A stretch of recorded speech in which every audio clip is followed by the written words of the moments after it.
Omari had the kind of transformation that made people do double takes. A year ago, he was heavyset, overlooked, invisible in most rooms.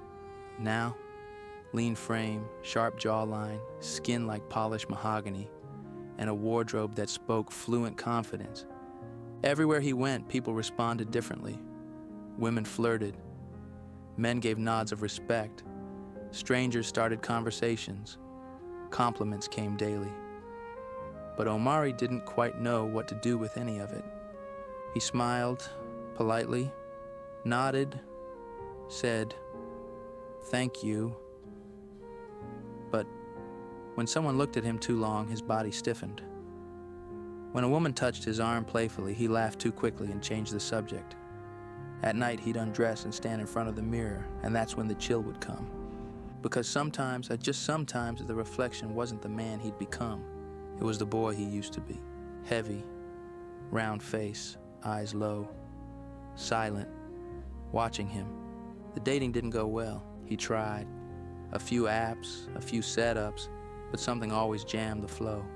He'd get quiet, talk too much, or forget how to breathe. One woman said, "You're handsome, but you feel far away." That one stung. One night, after yet another awkward evening, Omari found himself walking through the city, headphones off, just moving. He ended up near an old park, the kind tucked between buildings, lit only by flickering streetlights. And that's when he heard it, a harmonica, low, slow, and full of soul. He followed the sound. There, on a bench under a crooked lamppost, sat a man playing with his eyes half closed. Fedora low, denim jacket, old sneakers. His harmonica case was cracked leather, worn smooth. When the music stopped, Omari clapped quietly. The man looked up and grinned. "You clap like somebody who's feeling too much and saying too little." Omari chuckled. "Yeah, something like that." The man patted the bench beside him. "Name's Brother Truth." They sat in silence for a minute. Then Brother Truth said, "You look good, man. Real good. But you don't feel light. You know what I mean?" Omari said nothing. "You ever consider," Truth continued, "that the one person still not seeing you is you?" Another pause. "There's a boy waiting somewhere. Same name as you, same eyes, still sitting on a bench.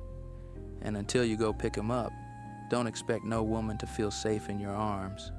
You ain't even holding yourself." He pulled something from his pocket, a small mirror, cracked at the edge, and handed it over. "When you see him again," he said, "don't walk past. Speak up." He went back to playing. Omari walked home holding the mirror like it weighed more than it should. That night, he sat on the edge of his bed and stared into the mirror. The glass shimmered, then rippled, and then pulled him inside.